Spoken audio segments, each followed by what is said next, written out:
So let me tell you a little something about what's happening here. It's a bit of a personal story. I'm sorry, I have to. Go for it. So I know Nawal since we were very, very, very small, aka about 3 years old. At 7 years old, I was in her house, and that was the first time I knew she was meant to do culinary. She made me the best cheese grilled sandwich ever, and she was just 7. So we're here today. I'm happy to welcome both of you on stage. Let's be seated. Cheese sandwich can go a long way. Absolutely, it has. It just has. I'm not going to introduce them. I'd like them to introduce themselves. So please, ladies, go ahead. Hello, everyone. My name is Nawal, and I'm a chef, nutritional chef, and I have a concept called Asfar Experiences, and that comes from traveling, inspired by my travels. I'm also half German, Croatian, and half Saudi, so it's a bit of a mix. And that has always been something that kind of intrigued me, you know, travel and different cultures and different cuisines and arts, and I've always been very, I guess, inquisitive about this field. Therefore, since I was very young, as Jana mentioned, I've loved the kitchen and, you know, playing in the kitchen with the different ingredients, and it brought me here today. I studied at Cordon Bleu, I did my culinary degree, and then opened a culinary, kind of, I would say, a boutique culinary consultancy, and now I develop menus and have this concept, this traveling concept called Asfar.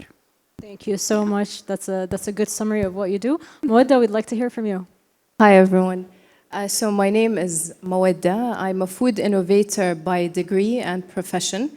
So it's not like a cool title that I like to give myself. It's actually a degree that I studied during my stay in Dublin. I stayed at the Technological University of Dublin and currently working as a research and innovation specialist at one of the governmental entities. I wouldn't really want to mention the governmental entity. A food innovator by degree, by profession, and I love to cook. So that's something that I do on the side. So also I would say a culinary profession by kind of training. I went to Le Cordon Bleu in London. I think, Nawal, you also studied there. So that's a bit of a summary about myself. That's amazing. I have to say, I'm extremely proud to sit here with those ladies because God knows we were never expecting to be here at any time in our life. So just give a moment of round of applause, honestly, for what we've I think, had a great history. To get everything moving now, we have about 13 provinces in Saudi Arabia, and each of them have a completely different culinary experience. Can you tell us a little bit, from both of your experiences, a little bit of how we can sustain these provinces and what we can do as a community to support the homegrowns? Yeah, in the culinary in those areas. I'll just speak a little bit about my personal experience in this. So my grandmother is from Asir. So growing up, she made us harika and all the Asiri food. And then growing up in Sharqiya, then moving to Jeddah. So being exposed to these few provinces showed me the huge difference between them in terms of naturally Jeddah is by the Red Sea, so there's a lot more fish and all of that. And then people with the pilgrimage also started to bring in the spices and all these different recipes from around the Islamic world. And that makes it a very colorful cuisine. Whereas, let's say, in Najd or Sharqiya, it's a very different kind of nature. And I think just highlighting the uniqueness of each cuisine and, preserving it and celebrating it and not having to really bring in anything from the outside. It's beautiful as it is, and it's actually, born there because of the climate and because of so it's healthier for those people. There's a science that talks about this. اللي هو عرفتي علم النباتات, the plants, exactly. Yeah. Yeah, you go for it. So continuing on what Nawal said, so when you look at the kingdom's map, it's basically 5 different regions, and within the 5 different regions, we have the 13 smaller regions, and within them we have smaller towns and cities. So there's quite a lot of diversity. Like when you go up to the north, you see that they're quite influenced by the neighboring countries, like for example Jordan, the Levant, I would call them.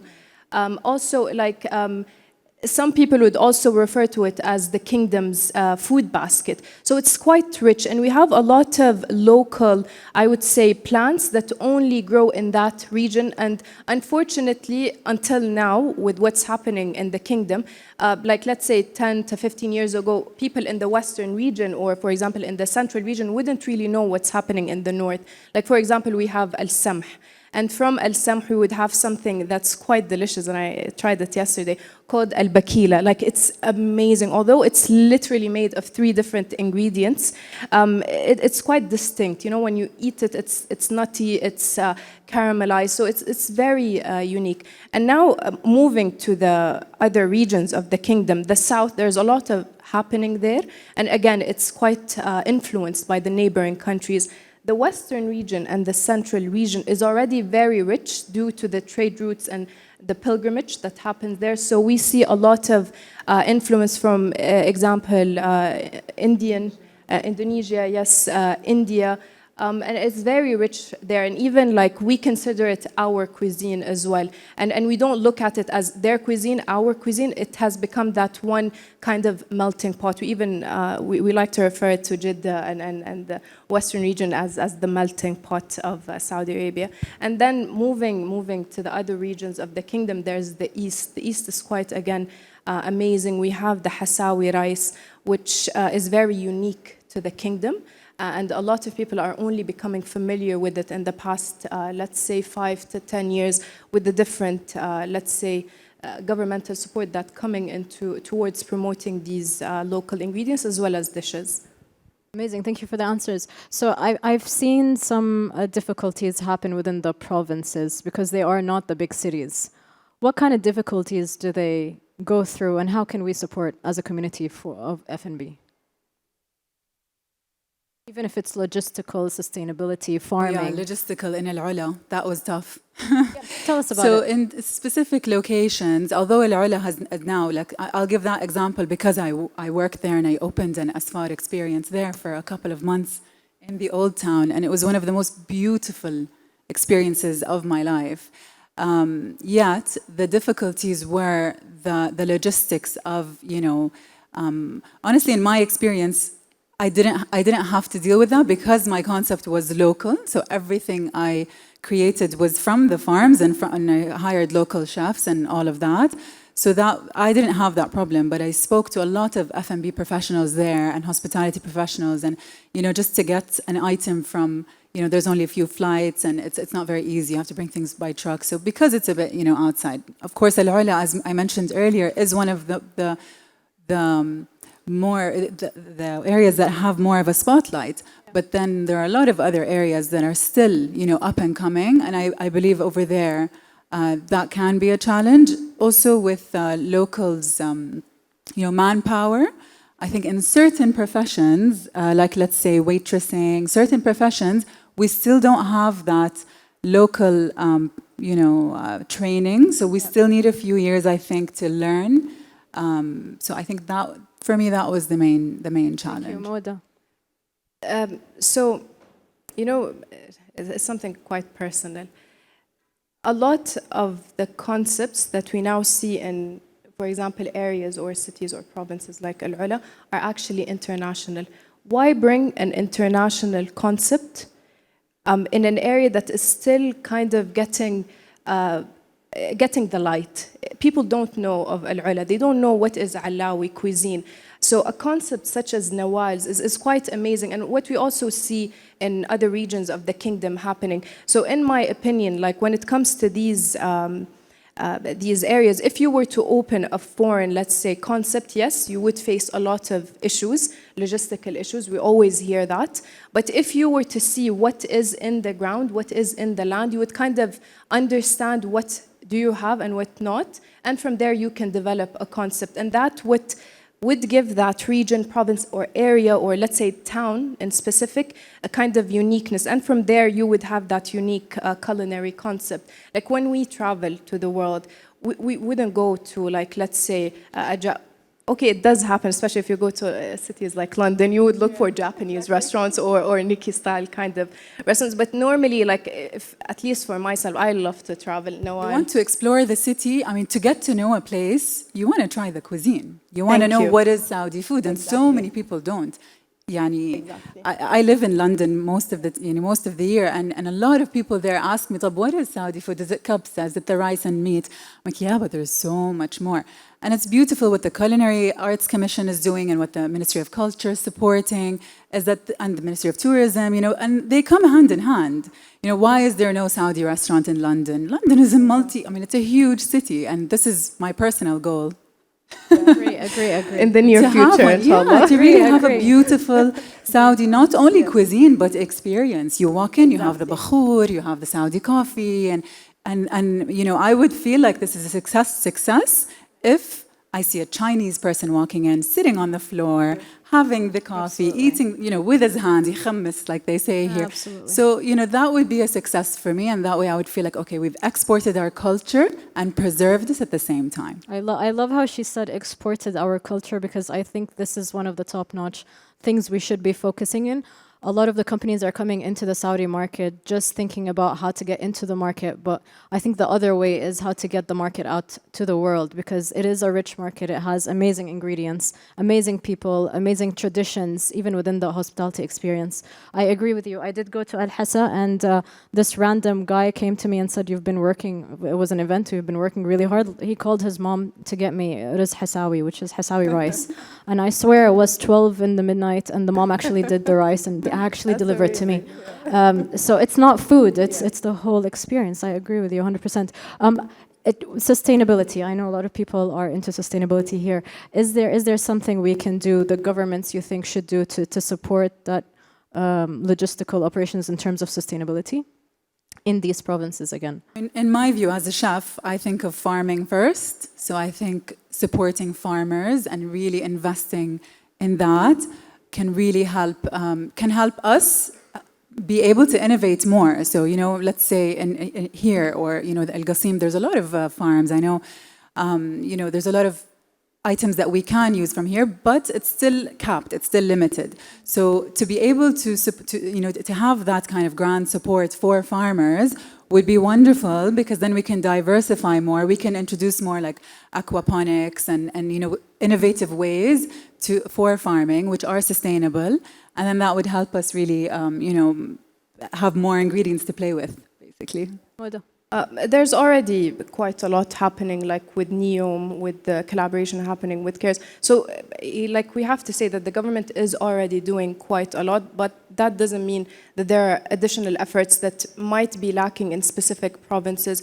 For example, like one of the very basic things like media exposure to what's already happening in these small provinces, or let's say towns and areas, would really help the world know of that area's cuisine, culinary traditions.